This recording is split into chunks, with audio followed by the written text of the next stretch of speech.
जिंदाबाद जिंदाबाद, लाल मराठी जिंदाबाद जिंदाबाद जिंदाबाद, अन्नपूर्णा देवी जिंदाबाद जिंदाबाद जिंदाबाद, लाल विरोधी राहुल गांधी मुर्दाबाद मुर्दाबाद, एसटी मोर्चा जिंदाबाद, ओबीसी मोर्चा जिंदाबाद, जनता पार्टी जिंदाबाद, भारतीय जनता पार्टी जिंदाबाद, कमल फूल जिंदाबाद। मंच जी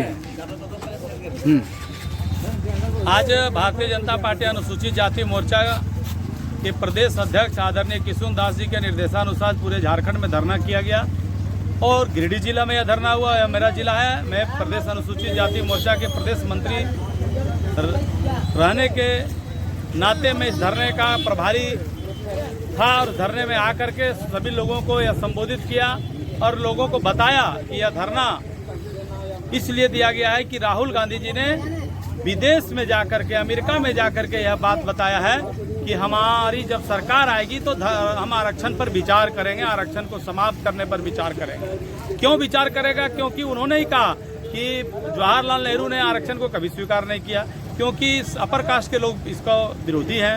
इंदिरा गांधी ने ठंडे बस्ते में डाल दिया मंडल कमीशन को, जो अनुसूचित जाति, अनुसूचित जनजाति के बाद जो ओबीसी का आरक्षण की बात है उसको ठंडे बस्ते में डाल दिया। अलीगढ़ यूनिवर्सिटी और जामिया मिलिया यूनिवर्सिटी में आरक्षण को नहीं दिया जाता है, उस बात को उन्होंने स्वीकार किया। कर्नाटक और आंध्रा में कांग्रेस की सरकार है, वहां पर भी जो ओबीसी के आरक्षण के 5% को काट करके मुस्लिम में जोड़ दिया।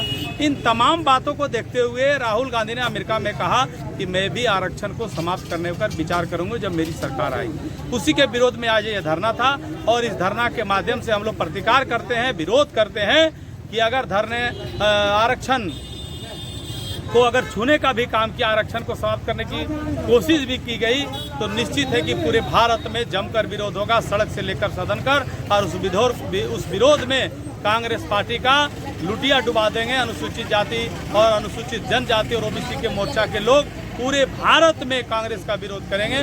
उसी के तरह एक सांकेतिक धरना था और कोई भी सरकार आएगा, हम चैलेंज करते हैं कि आरक्षण को समाप्त नहीं कर सकता। अगर सरकार जिसको रखनी है तो उसको आरक्षण को लेकर ही चलना पड़ेगा। इसीलिए इस धरने को कार्यक्रम आहूत था और यह धरना दे करके हम लोग सांकेतिक रूप से आज विरोध किए कि आने वाले समय में अगर आरक्षण के विरोध में कोई बोलता है तो इससे भी भयावह आंदोलन हम लोग करने के लिए बाध्य होंगे।